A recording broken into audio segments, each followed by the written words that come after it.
This conversation was recorded live on stage at the Festival of Dangerous Ideas, a festival co-presented by the Ethics Centre and the UNSW Centre for Ideas.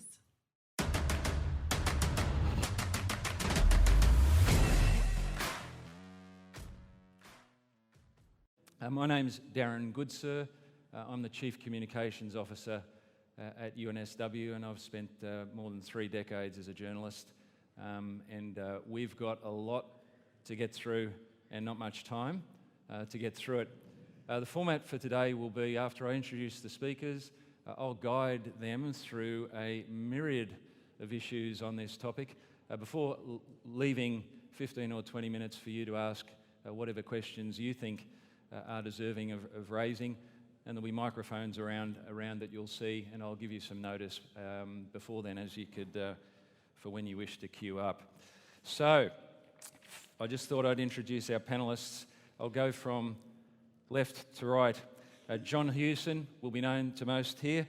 He's a professor at the Crawford School of Public Policy at the ANU, and of course, a former Liberal Party opposition leader.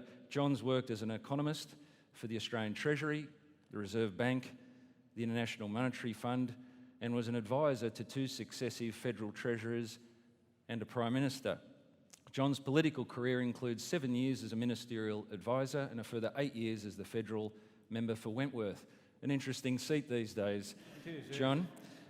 He was, of course, Shadow Finance Minister, Shadow Treasurer, and Shadow Minister for Industry and Commerce. Then, of course, the leader of the Liberal Party and the federal coalition in opposition for 4 years. Since leaving politics in early 1995, John's run his own private investment banking business, and he's a director and advisor on a range of companies. Please welcome John Hewson.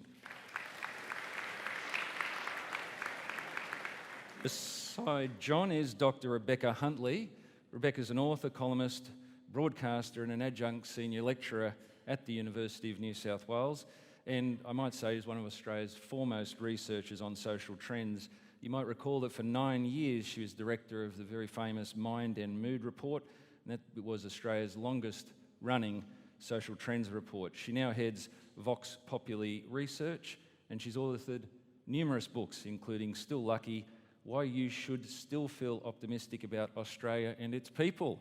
A very heartening and uplifting thought on a day like today. She's also written extensively and is currently writing for The Guardian, a twice-monthly column for ABC Life. She also co-hosts with Sarah McDonald a comedy storytelling night and a podcast called The Full Catastrophe. Welcome, Rebecca.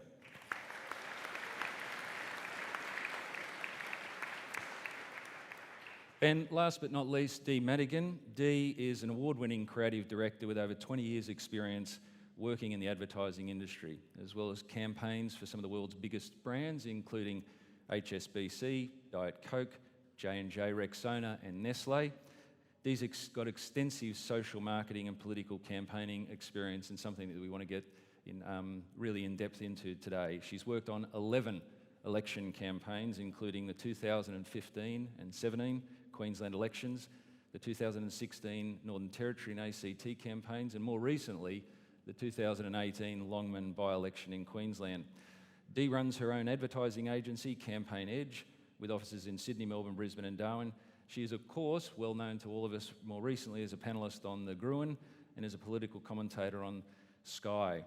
She's the author of The Hard Sell, as well as contributing author on Mothermorphosis, Perspectives on Change and Unbreakables. Welcome, Dee.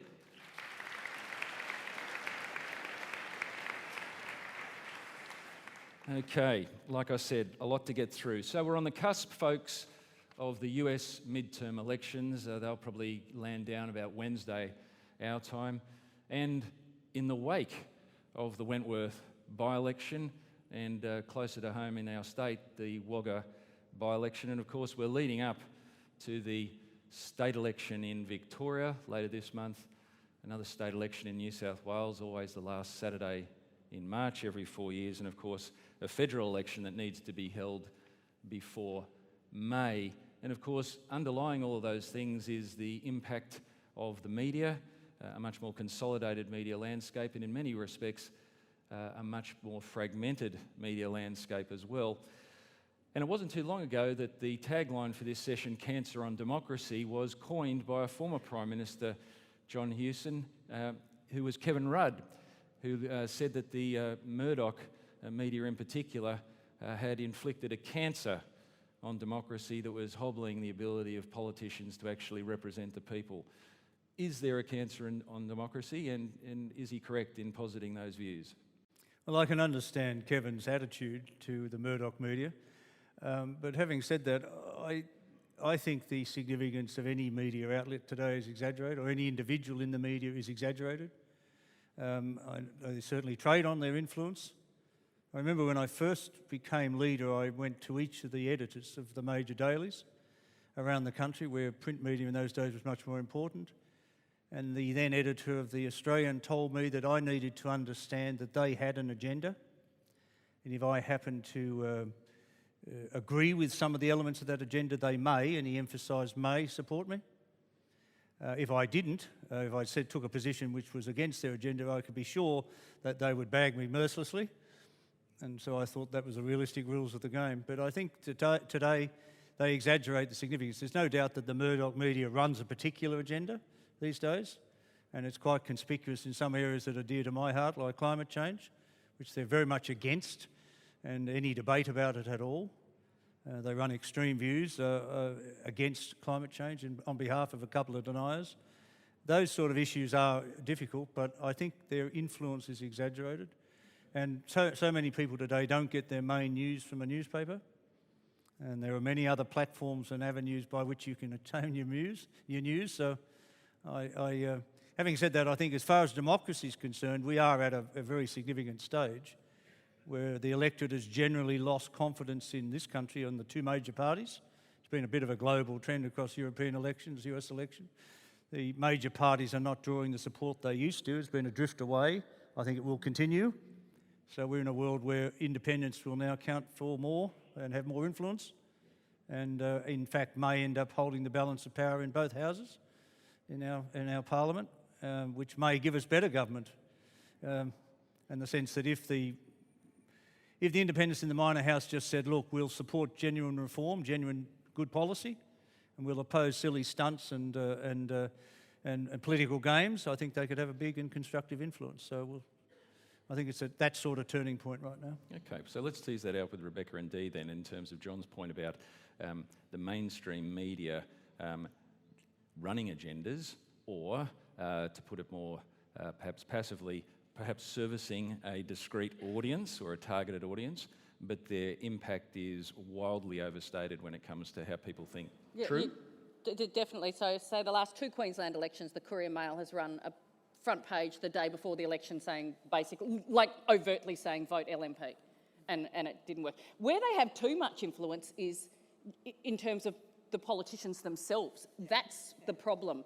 I mean, I, like Rebecca, spend way too much of my life in focus groups, and a lot of people, if you say, where did you get your news this week? It is from Facebook, not from the major newspapers. So they're not getting through to people. The danger, of course, with that is that the news that people are seeing on Facebook is curated according to their own interests. So the broadness isn't there, but that isn't really a doing of the Murdoch press so much as an aspect of what social media does to people's consumption of the news. I mean, it was interesting when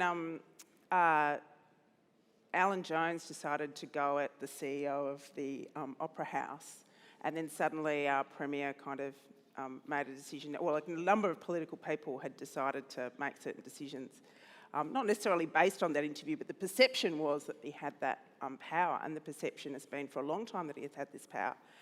And I've just never seen it in groups after nearly 20 years of research. And not only are you looking for people saying, Alan Jones told me to think a particular way, which never happens. You're looking for some of their arguments being recycled in groups, or you're looking somehow for a response to, I get my news or opinion there. And I just always thought his influence was overstated. And in fact, lots of distinct studies show that's not the case. It's a little bit like the emperor has no clothes. And his influence with politicians is much bigger than his, let's say, influence with the kinds of voters who might sway elections. I definitely do agree with Dee. People are curating their news more, but we never should forget that when you actually look at the evidence about what news people trust, the ABC and SBS, despite the relentless onslaught on their objectivity, still rate above social media, still rate above blogs, still rate above, well, everything rates above Sky News. Even my cat's YouTube channel rates above Sky News. So I think there's a really interesting, so I don't know whether politicians are reading this research or whether they realise that just managing some of these louder voices in the media is just part of that stakeholder engagement.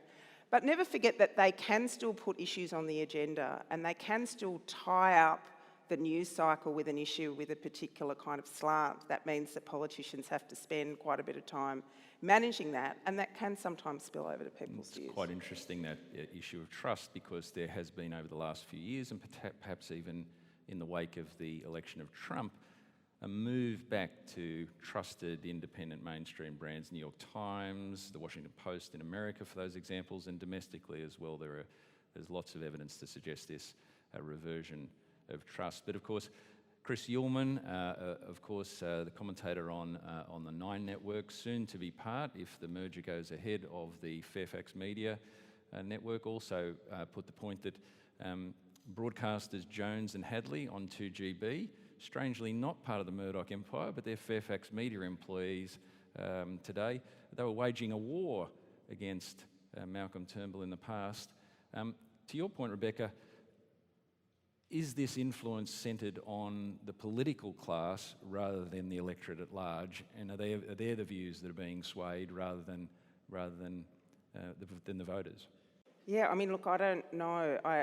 All I can say is I think their ability to kind of sway the vast majority of the people to their views is pretty limited. If they were effective, Tony Abbott's popularity would be much more than it is at about, 2.3%. In terms of preferred Prime Minister. And we would have greater scepticism about things like whether climate change is real and people, human activity is connected with it. All the data shows that has been reasonably unfluctuating belief in the community, regardless of whether climate change is a political issue or how hard these people go on this issue. So, the wisdom of the basic wisdom of the Australian community not to be influenced by sectarian media agendas is pretty good, but we shouldn't be complacent about that at all. But part of the reason for that, though, is I think politicians forget that swinging voters, which are the people they need to talk to, aren't actually deciding who to vote for. They could not give a shit about politics. Like, it sits so low on their agenda that none of the things that the political class talk about on a day-to-day kind of basis actually sinks through at all. They're not interested in politics. There's a very big movement these days against traditional politics, traditional politicians, traditional parties. People just, I think, are looking really for more authenticity. They're sick and tired of the spin and the misrepresentation, the fake news. They're looking for outcomes. I mean, they're struggling on a day-to-day basis, for example, so, John, meeting the cost of living, and they're the looking for government fair doesn't address dinkum that. politics, are they, John? Sorry? They're looking for fair dinkum politics, are they? Oh, not fair dinkum. See, there's an example of an influence where Alan Jones used that word, and our Prime Minister picked it up, and without thinking about it, of course, and now he's got fair dinkum power as an objective. Most people say, but you don't understand the power situation. We've had 30 years of short-term political debate about energy policy. We still don't have an energy policy. Electricity and gas prices are still going up. There's nothing fair dinkum about that. Any politician who uses the phrase fair dinkum isn't. Yeah. It's yesterday's language anyway. Well, perhaps we need to bring out some high-vis vests soon as well. But I just want to tease out this issue about whether or not we think that, despite our concerns about our democratic institutions and our lack of trust in politicians, that evidence aplenty to support that, whether or not democracy is broken. And we were chatting before we came on about whether these wild swings, Wentworth, I think nearly 19%, the Wagga state by-election, just south of 30%. In my reading for today, I was thinking there was the Orange by-election before Donald Trump was elected in 2016, where one polling booth recorded a 60% swing on the previous vote. Is that a symptom of democracy in action, or rather a symbol of a dysfunctional democratic norm? I think it's a bit of both. So if you start to see, it's not that we've had only wild swings in this last period, but we have had things like, and Dee would know, a situation where, somebody gets swept into the premiership in Queensland, with a massive swing to the point that the Labor Party kind of can't, maybe not even qualify to be. Seven seats we had. And then back the other way. So that kind of stuff, and then you start getting these swings, particularly, I think, increasingly in rural and particularly regional state seats where the major party, which is only the National Party, is failing that electorate. So you have independents that are almost impossible to get out of those seats because they're of the community and really representing the community. So I kind of see those swings as, to some extent, democracy not working because political parties aren't getting the message. It's not unlike what happens when I tell my toddler, can you turn off Peppa Pig? I do it a couple of times quietly to the point that I'm screaming at them. The 15th time screaming at them will work.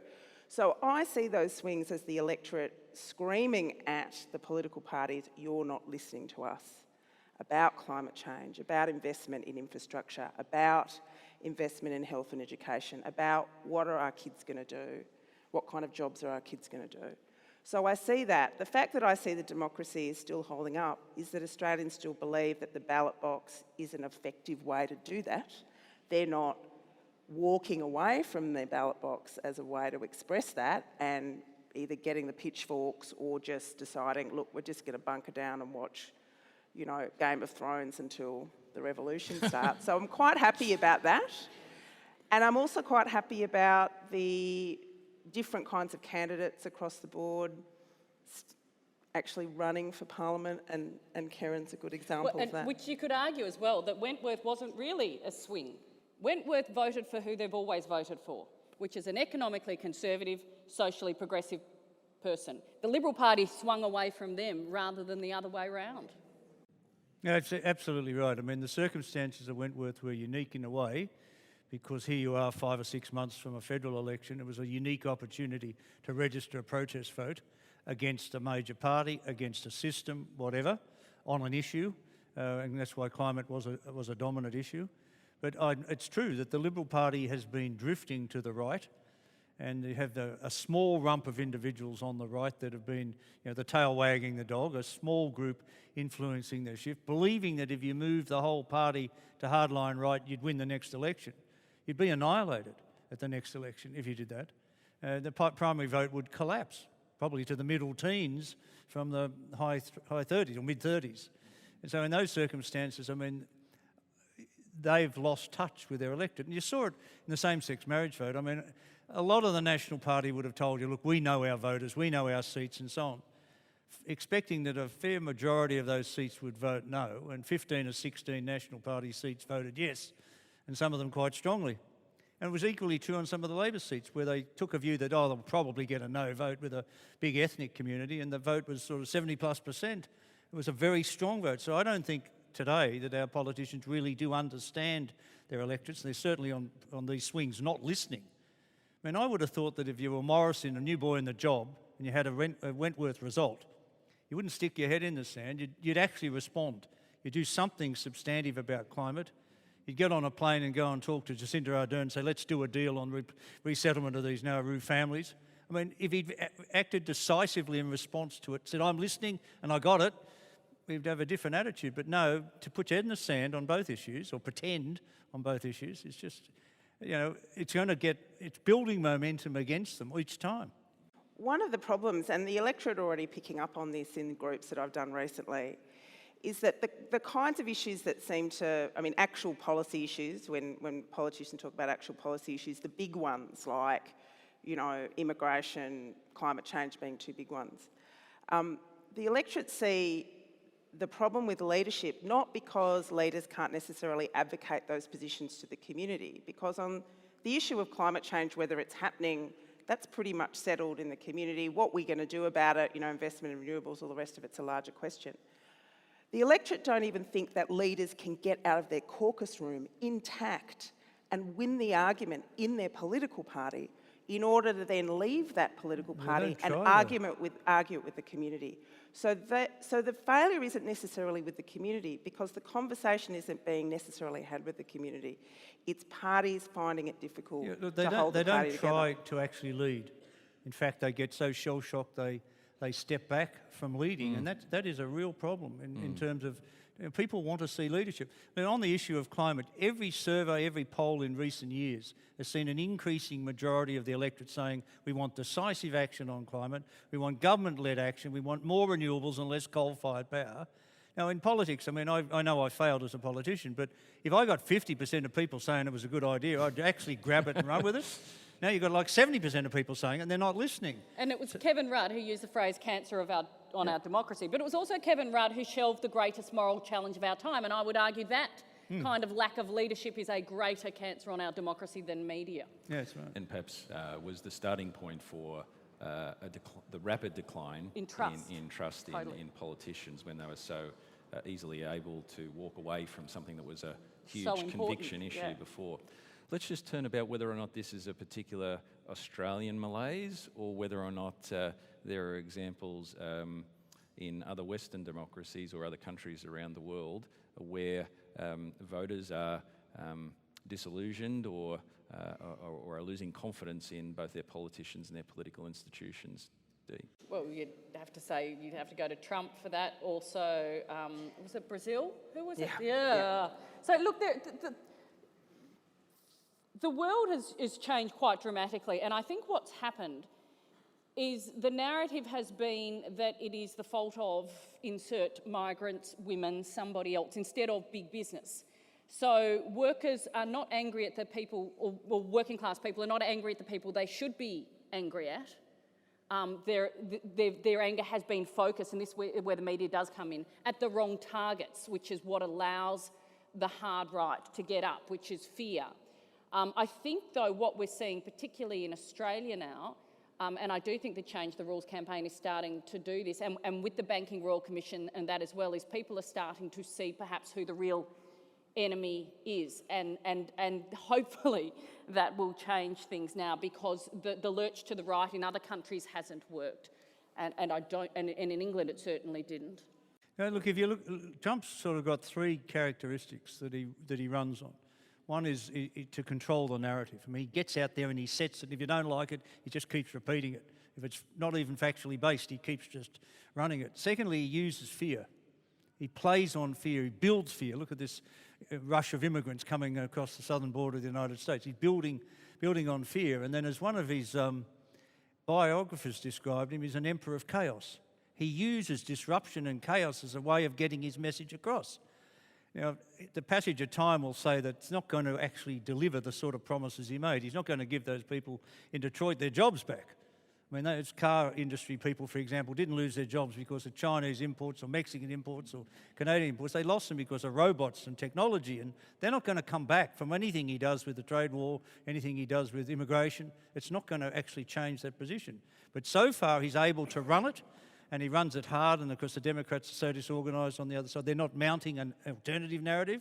They're not pointing out the downside of fear, for example. So I think, you know, and you've seen elements of that sort of thinking, that disenchantment with the political elite, the political class, across all the elections of Europe in the last several years, where hardline right, hardline left groups on different issues have got more weight.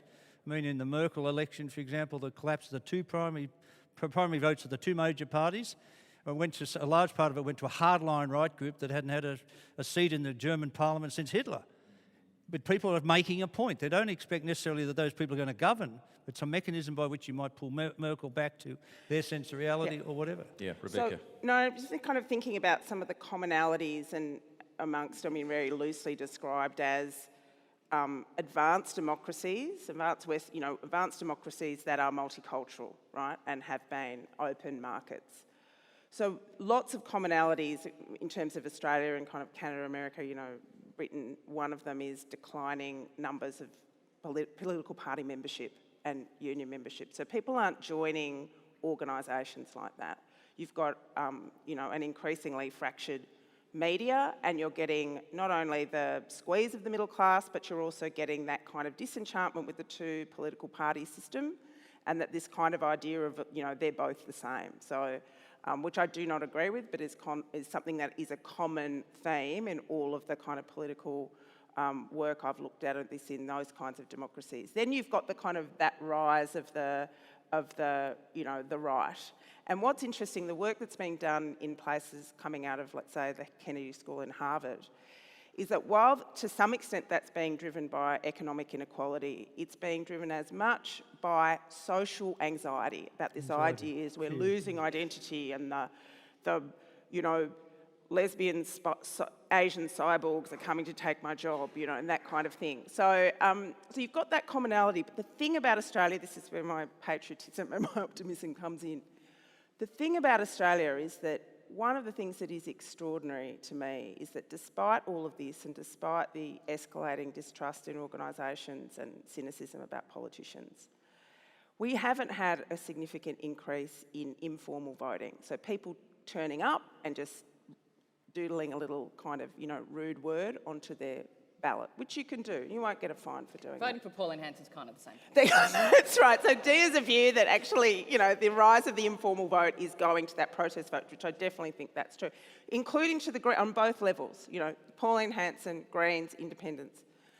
And when you look at something like the same-sex marriage survey, which I keep coming back to, mainly because it was an incredible waste of money, but the most exciting data set that researchers have ever had. It was very exciting, like, to have that level of statistical analysis available at a cost to people. Evil. Is that people so actually... that was one advantage, was it? You know, it could not have been harder to get involved in something like that, on an issue like that, but Australians stepped up in a way that almost every democracy that doesn't have compulsory voting could not have even imagined in a presidential or prime ministerial election. So Australians still care, they're still part of the process. So all of this, so to some extent, all of that other stuff that's happening that sees the rise of Trump, we're protected a bit, but we can't be complacent. And So we that's had a a bit of a big chunk diatribe. of we had a big chunk of new voters joining the roll, as we discussed before we came on, in terms of the same-sex marriage debate that'll have their first federal election quite shortly. At risk of being seen to be completely anti-Murdoch, because we're not, I just reflected on a Paul Kelly column in The Australian a little while ago, where he was talking about, and I want to spend the last 10 minutes up here before we throw to questions from the audience on, you know, identity politics, tribalism, and social media, because it's one of those things that is sponsoring this corrosive element in democracy. He goes on to say that US analyst Francis Fukuyama, well known to most in this room, I would say, said, democratic societies are fracturing into segments based on ever narrower identities, threatening the possibility of deliberate and collective actions by society as a whole. This is a road that leads only to state breakdown and ultimately failure. Unless such liberal democracies can work their way back to more universal understandings of human dignity, they will doom themselves and the world to continuing conflict. So it's this sort of thesis that we're all identifying as tribes now, that identity politics is one of these defining elements in modern society, and politicians particularly are not grasping what is the unifying thread that perhaps runs through each of those tribes, if they do exist. Dee? Tribes certainly exist, but I think where he's wrong is it kind of feels like there's an assumption that everyone is just in the one tribe, and they're not. There's, you know, you are part of one tribe on one thing and something else on another, and there are connections there. And you're right, the point of any campaign, well, firstly, social media's changed things in that you can speak to them all tribally on the things that matter to that tribe, because you can, you know, how your data works in campaigning is significant. But where good campaigns work is finding the sort of the themes that go across 4 or 5 different tribes, and they are still there, and they are things like basic stuff like fair day's pay for a fair day's work. It's about job security, it's about health and education, and those things still matter to people no matter what tribes they're in. So, and it's quite good in a way. It means parties have had to go back to core values, and I think there's been, in some ways, I think the last 4 or 5 years, I'm more positive about, particularly about Labor policies, because they've had to go back to the stuff that actually matters to people. And it's less about personalities because we've seen the danger of identity politics. And by that, I just mean Kevin Rudd. But do you know what's really problematic about sometimes these arguments from the right about identity politics and that we're fracturing? It annoys me because there was always difference, right? And so what they're saying is, we need to go back to a knife-safe time where we all pretended we were the same, which is you pretended to be like me. So you had to forget that you were from another culture. You had to act basically like a white man, and then everything's fine. So it's actually bullshit. So they're not really interested in a new commonality that takes into account... It's not my view, it's Francis Fukuyama. Look, they're not actually interested in a new common ground about our shared humanity. They're interested in a return to a nostalgic time where if you were gay, or you were from an ethnic background, or you were in any way different, you just pretended to be like other people and subsumed all those differences. So it's just rubbish. And I've spent, 20 years talking to, asylum seekers who've just come off the boat and people who are seventh generation Australians, and I can tell you they pretty much at core want the same things. A fair day for a fair day's work, a decent education for their kids. They don't have to worry about whether they've got credit card debt if they're unwell. Those are some fundamental things. And the rest is absolutely part of a democracy, and there should be no hand-wringing by people like him about that. I don't like this classification on tribalism. I just think that there are two tribes. There's the politicians and the rest of us. and they aren't and getting... you are part of the rest of us now, John. They aren't getting it. They aren't getting it. You're a bit of a cross-dresser then, John. They're not listening, they're not getting it. And they left the rest of us behind, basically. The system has left people behind. People do feel legitimately that the whole political process is very self-absorbed, very focused on themselves, what they can get out of it, what name they can build, whatever, what career they can establish. And the rest of us are left to struggle with the real issues which they don't want to have anything to do with. Housing affordability has been allowed to drift for a couple of decades. Power prices are out of control, whether it's childcare costs, medical insurance, any of these elements are just ignored, and they don't offer any solutions. All both parties are offering today is relief. I'll give you $10 a week. No, I'll give you $20 a week. And I sit back and say, that's not going to make any bloody difference to where I am, quite frankly, and I'm not sure he'll actually deliver it anyway. So, those circumstances show me that people are being disenfranchised and ignored and forgotten, while the politicians are very focused within the beltway, within the bubble, on themselves. Yeah.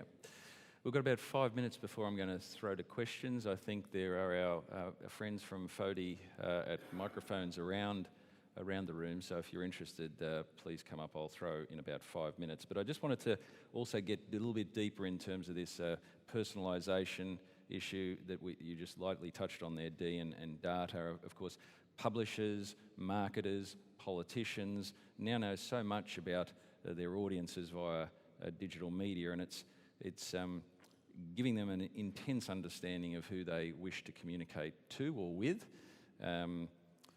And the other aspect, of course, is this phenomenon of opinion masquerading as news. So those twin sort of dynamics there, I'd like to sort of ask you a bit about.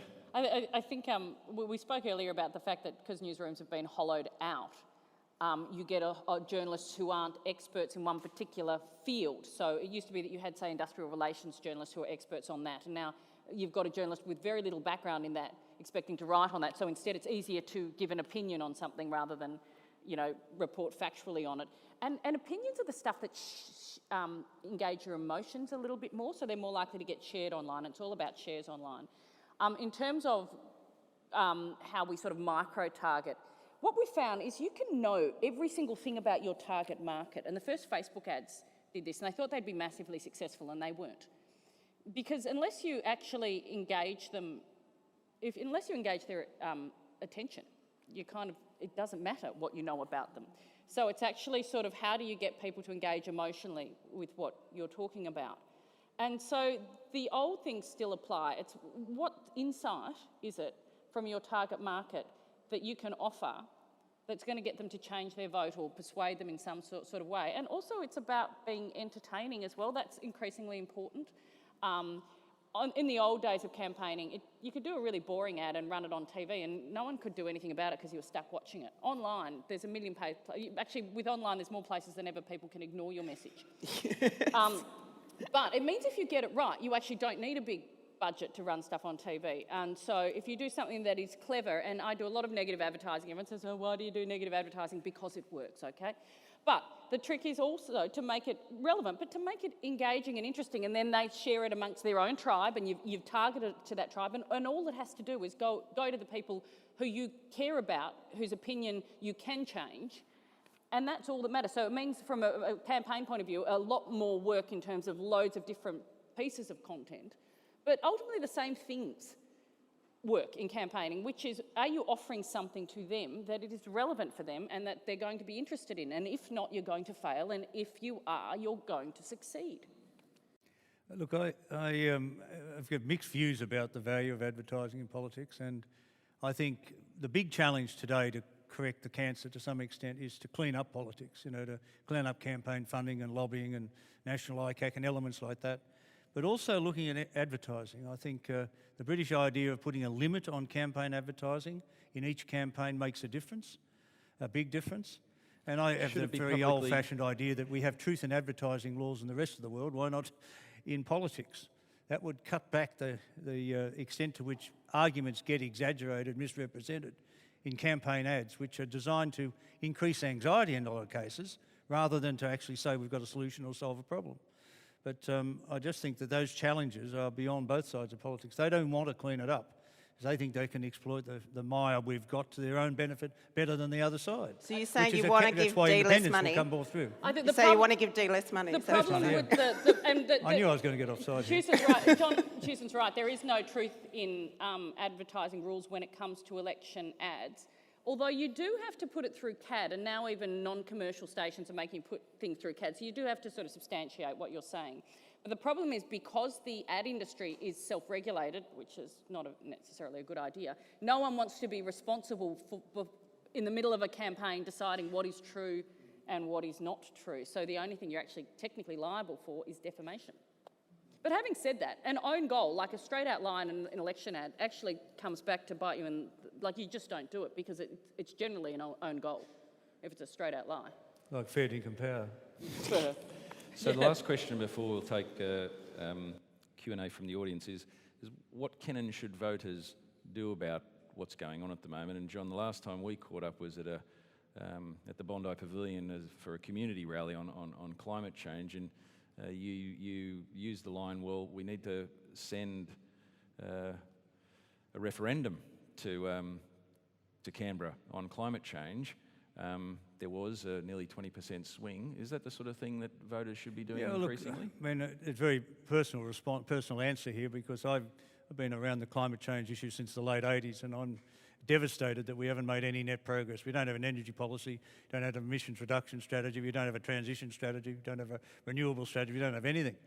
And so I thought, my own thinking is that a government that doesn't have a climate action plan forfeits its right to govern. And that was the basis of the argument we ran in the Wentworth campaign, and it did resonate, and it resonated widely, whether I was door knocking or whether I was getting feedback more broadly.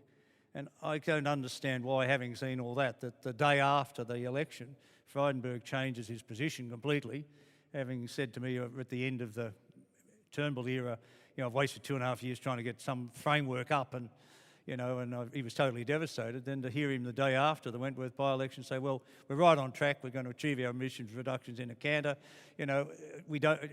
creating the impression they have an energy policy when they don't. And they learnt nothing from that process, and that is an enormous frustration. So I think the outcome of that is that electorate's going to focus more on some of the outcomes that they want, less on the personalities, but more on outcomes. And if they're not getting outcomes, they'll register protest votes. And so the support for the two major parties will continue to decline.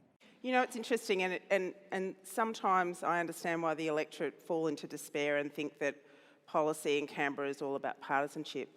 But I was in Canberra when that kind of, backflip Turnbull did on energy policy. And there were a lot of people on the Labor side that were very unhappy as well. Absolutely. Because they had worked with the government to try and get... Now, did they think it was perfect? No. But they knew if and when we take government, there's going to be something in train there that we'll be able to build on. So, and I thought that was important because I think we do tend to think that they're all it's just mendacity, it's just, you know, in Canberra, and that's not, it may seem the case, but it's not always the case. Okay, we might end it there and see if we have any questions, although it's quite, you need to, sorry if I didn't make it clear before, you need to move to a microphone and then we'll take it here, but we have a very eager gentleman here, and I should point out in the 15 minutes remaining, please keep your questions short. I'm not going to try and mimic Tony Jones, but, you know, I'll take that as a comment and move on. So let's keep it quick and clear, and questions, not comments, please. Sir. Darren and panel, thank you very much for your words this morning. I've seen a few elections come and go. Once upon a time, good old days, a lot of which was horrible, when you went to an election, you voted for a representative. You seem to vote for a party now, or if you think you're voting for a representative, suddenly they become extremely involved with a party. You don't feel represented. I was just wondering, Rebecca, through you, does your details and your research show people with a concern in the long term? I'm concerned not for next year or the year after, but for 10 years, 20, my grandchildren's time. Society, in many aspects, seems to be deteriorating in differences and rifts and income disparity, no-go areas of cities and so on. Is there concern expressed through polling for that long-term view of Australia? Yeah. In fact, that is the dominant message of the last 20 years is who's thinking about the long term. The difficulty, of course, and both Dee and John would know that, when a political party actually puts a policy that's about the long term, that involves some sacrifice from the community, which might mean, let's say, for example, slightly higher electricity prices in the short term to pay for the long term or whatever. The electorate arc up. But my view is that they arc up for a short period of time until they get used to it. If they really buy in to the policy and they see the reason behind it, it falls away. There's two difficulties at the moment. People in my profession will be polling the crap out of that difficult policy and potentially going to the politicians and saying, oh my God, oh my God, oh my God, people don't like it. And you've got to have also from the political class, they're like, we know, but we're going to argue our way through it. And we can't do it on every issue, but on some of these issues we can. And the great moments of leadership on both sides of the equation in Australian politics have been people prepared to ride that short-term kind of backlash. And it's not a political example, Coles and the plastic bags, right? That is a perfect example. Such a mistake. I know you saw you on social media. Such a mistake. I don't know how many people complained, but it was just such a problem to say, we're going to do this thing, oh my God, people are unhappy, we're going to stop. Companies hear what's on social media and think that is necessarily representative, and it's not. It's like Sky News with politicians. They need to just take a chill pill. Okay. The big problem with politics is it's just become very short-term, very opportunistic, very populist, unfortunately mostly negative. And so anyone who wants to talk about a medium-term objective is going to suffer unless they're prepared to get out and fight for it. But I think we should shift the debate to challenging both sides of politics and all players in politics. Give us your medium-term objective. What's your end game for 2025 or 2030? What do we need to do to get there? That sort of debate, and stop this point scoring within each day, which is totally counterproductive. And arguably all set against the increasingly shorter metric of the media cycle. I think it was the gentleman at number 4 who was first. Hi. We've heard a lot today about what's wrong about this cancer, and at risk of us all leaving here today feeling depressed and completely pessimistic, I'd like to ask the panel, rather than what might be potential cures for this cancer, what are the things you're seeing now that make you cautiously optimistic, that should give us cause for hope for the future?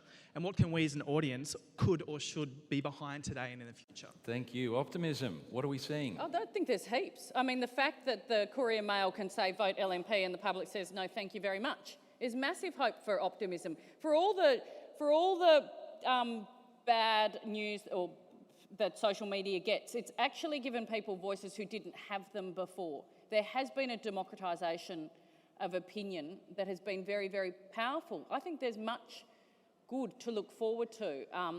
The politicians we just need to drag along to the rest. If you look at the general public, the marriage equality debate, fantastic result. You look at climate change, and I sit in focus groups in Queensland in regional towns of LNP and One Nation voters. You ask them about climate change, do they believe in it? Absolutely. Do they support solar? Absolutely. So the people are there. They're where we want them to be. It's just the politicians that we've just got to move along.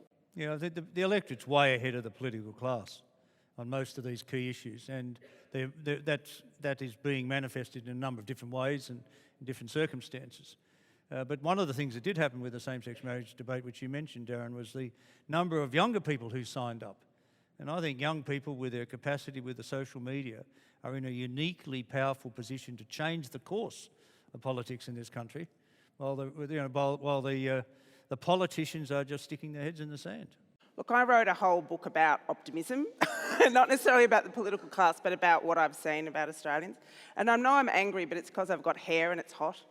So I'm particularly angry. I'm normally a very chilled, We're all doing happy very person. well. So just quickly, where my optimism is when I go to parts of Australia and do focus groups, and you'll meet a community that says, okay, so and it might be a regional community, okay, there's all this narrative about, this story about we've got to be fearful of asylum seekers, but there's this asylum seeker community and where there's some young boys and we're worried if they're really kind of becoming part of the community, so we're just going to set up a football team for them. Or this other group that's like, there's no action on climate change, but we're going to make a decision that we want our neighbourhood to be plastic free or whatever. So building on what my two other panellists have said, what I get optimistic about is the capacity for the community to decide to say, well, inaction nationally from governments and from politicians, we're going to try and do what we can. And those are wonderful signs of engagement and life in our democracy. There's a lot happening at the grassroots.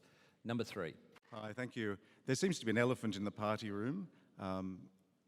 When in 2010 the super profits tax was proposed, and it took a reasonable advertising campaign by the particular lobby group, the Minerals Council, to quash that. And we note that the Minerals Council, not picking on them in particular, fund both parties, and maybe the fossil fuel industry has some reason to delay any solutions. My question really is to John Hewson, who mentioned lobby groups. How much stalling of good policy is due to those lobby groups who really pay their way into Canberra? Look, I think from my Liberal Party experience, the so-called links with the business lobby and the power that they have over the party, I think is dramatically exaggerated. And just go to the last election. I mean, the biggest funder for the Liberal Party in the last election is no longer there.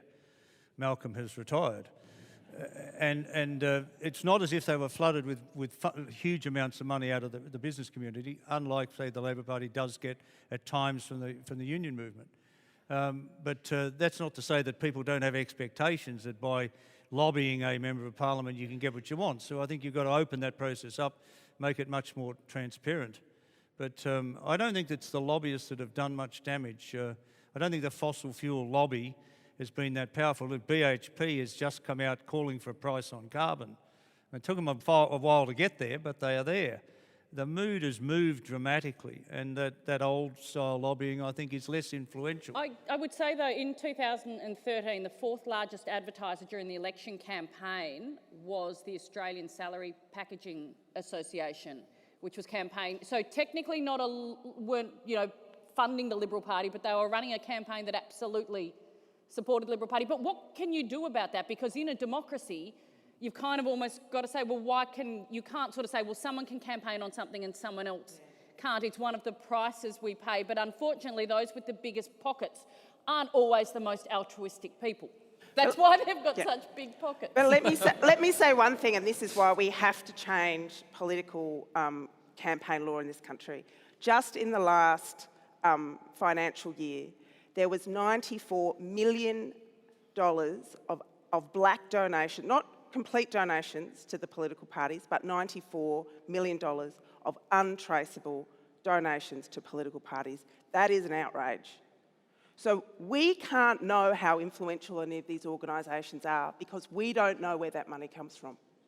So we've got to change that. I mean, there's about 50 things we've got to change in personal electoral laws, but that's one of them. And it's not hard in the digital age that donations should be immediate, in real time, absolutely transparent. There's no way that is not doable, but obviously parties are pushing back on it. Anything above $1,000. Yeah. But no, I reckon the problem with that is you can get people doing multiple Oh no, donations. and have a way of policing. You can have an algorithm that can tell you Yeah. if there's multiple donations. Thank you. Gentleman on microphone 1. G'day. So a key theme has been continuity of leadership and direction. Do you have a view on perhaps extension of the federal parliament's term from, say, 3 to 4 years or 5 years? Because my local council has a longer term than the federal government.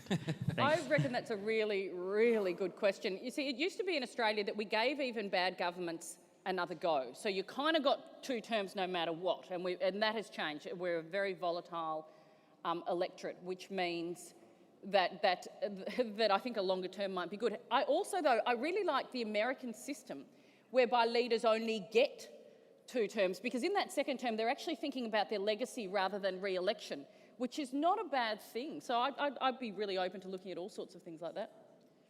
It's one uplifting aspect of American politics. There's not a lot, but that's When I was leader, Hawke and I negotiated a structure to go to a 4-year parliament. And of course, when Keating took over from Hawke, that never went anywhere. Yeah. But it can be done, and it should be done. And I think the current opposition leader has floated the idea as well, or wanting to engage in meaningful discussions, but I don't think it's got anywhere. Of course, New South Wales is I think he'd like 4 years rather than 4 months. All right, I think we're back on microphone 4. We've got a few more minutes if anyone wants to join the questions. Thank you. In this discussion so far, there seems to be the assumption of 2 parties and independents. So my question is there a role for a new third force to come through? Thank you. And we haven't really touched on the Greens, who are the other, I suppose, major minor party. kind of, their vote has plateaued. I reckon if the Australian Democrats were around today how they used to be, they would have been absolutely a force to be reckoned with. I think there was a real call for a moderate sort of gatekeeper in the Senate, if you like, but it just simply isn't there, which is why you've got the rise of the Cathy McGowans and the Karen Phelps and that, which in a sense are playing the role. bastards honest role. Yeah, I mean, when Don Chipp set up the Democrats originally, it was to keep the bastards honest. Then within a few years, the question was, how do we keep that bastard honest? Yeah, the Greens slogan was to get into the Senate was to keep the Democrats honest. And so that, we have lost the opportunity for a third force, but there are a lot of proposals around for a new political party, but people don't understand just how big a task that really is. Enormous. Not just in terms of money, but in terms of people and careful pre-selection. I mean, most of these minor parties have failed because they've had really bad governance, bad selection of candidates, bad, funding structures, bad, organisations behind the structure.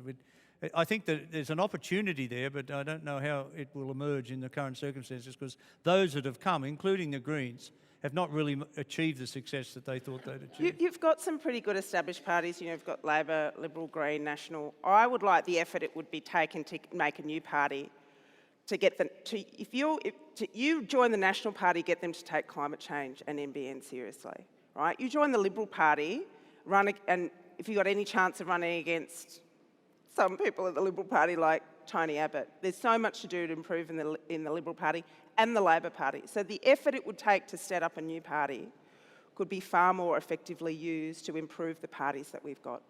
And that's a great note to finish on. Can we all thank our panellists, John Hewson, Rebecca Huntley and Dee Madigan.